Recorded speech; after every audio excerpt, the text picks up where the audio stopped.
it makes for concerning read. What is your take on this? It's clearly very problematic, especially when you find that African countries are beholden to debt, which is normal debt that is borrowed, and will have to augment that with aid. It's problematic. I think we need to create systems that actually can get transparency in terms of how flows of capital are happening in the continent. The fact that we're still resource-based and there is no industry or there is no beneficiated manufacturing that happens in the country, I think it exacerbates this problem. It's completely wrong. It needs to change. Do you think that that is perhaps the reason why the president and the ruling party is calling for black industrialists here in our country to start that process in order to industrialize South Africa and as a start to move that out to Africa where Africans can benefit? I think it's also a function of just technology and how you can monitor flows, particularly from the central bank, and how this current account financial flows are happening, and regulation. There is that aspect that the more regulated you have and stronger institutions that you have a better look in terms of what happens on flows. I would argue in SA is slightly different. There are in the current account deficit numbers, you find unclassified flows, which cannot be seen in detail of what's going on. SARS is also quite involved in making sure that there is no data or flows of goods and services and money that is not in the sight of regulators.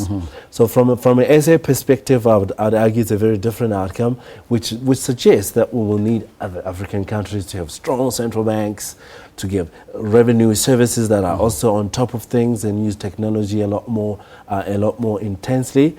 But needless to say, our challenges are more different, and we do need to be focusing inwards and making sure that we have industry, we have manufacturing that is contributing more strongly to GDP, and also that we make our own things here without having to import everything. Those unclassified funds or flows that you're talking about, why can it not be detected? Why is it so difficult to do that? Sometimes it's very difficult to know the origin of these funds. Regulation, remember, can only go to a certain level. You need a willing citizenry or corporate citizenry that can participate with filling in the details accurately and declaring honestly where things have come from and where they're going.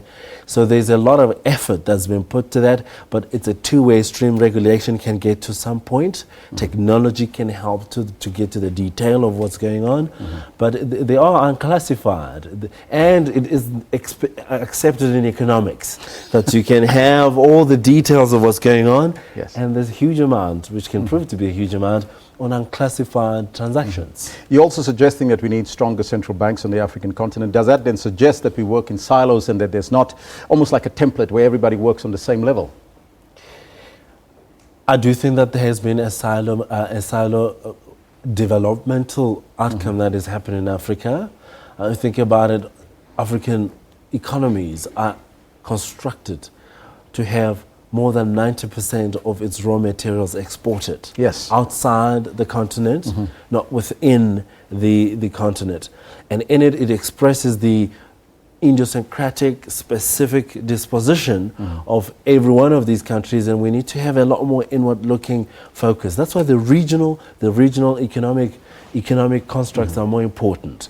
You know, SADC, the western side, they have their own, in the east they have their own. All those are quite important to make sure that we have a lot more integrated African development strategy. In it, fiscal policy and in other words, national treasuries, and also central banks need to actually have their own independent way, but also having a integrated approach in terms of how we develop as a continent.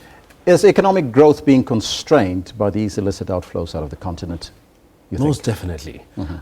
Because if a treasury could have received taxes, they would have been able to increase infrastructure, they would have been able to bolster education, which could create greater productivity, which will create sustained high GDP growth. Right now, Africa, and here's the dismay, that we still remain very beholden to a commodity cycle. You see it much more in the West, where oil prices, energy, if it goes down as we find ourselves now, there's just economic mayhem that ensues. Can you believe Nigeria is only going to be growing at 0.8% this year? According to the IMF data that came out last week, only 0.8. An economy that has been punching more than 5% consistently in the last 7-8 years just shows how, and then it went into recession and now only coming up at 0.8% GDP growth. Just shows that we have become so beholden to commodities. We need to diversify, and we need to make sure that we've got technology. There's a lot of fintech, financial technology that is happening in the world that we need to apply to make sure that we don't have money just leaving without being taxed, without having the transparency of it where it's going. Aid seems to be a problematic area where these aid companies or aid organizations pour in aid into Africa, and countries do that the same thing, and then they expect something in return. Does that also is that being offset rather by the illicit outflows? Aid is helpful, but it's a symptom that there's a problem. The fact that I need to go to the IMF to get some bailout, or I have to go to the World Bank to get aid, or even from those development banks out of Europe, just shows that the incumbent countries are having a problematic situation. We've got to get to the root of the issue. If we become more independent, pay off some of this debt, negotiate some of it so that there is some concession that happens from both sides. But we have to support institutions, have vibrant democracies, have leadership that actually makes sure that we put policies that are strong so we can be independent. Think about development in the world. Asia has come of age. Yes. They're standing on their own feet. Latin America, right? To some degree, there are countries that have issues. Some problems, yes. There's still some problems, but largely, relative to where we sit, have done better. We need to actually find our own feet and make sure that development is dictated upon from us. We choose our paths, not because we had an IMF bailout package that says do 1, 2, 3, 4, 5, 6, but we find that we have ourselves created policies that can sustain higher growth, and it's encouraging to see what will happen at the World Economic Forum conversation that's happening next week about Africa, and it's all around inclusive growth. Mr. Mothata, I thank you so much for your insight, sir. Thank you so much for joining us. As usual, that was the chief economist at Investment Solutions, Lesiba Mothata, giving us his take on illicit outflows out of the continent. We'll have some more of that discussion when he comes back sometime next week or the week thereafter.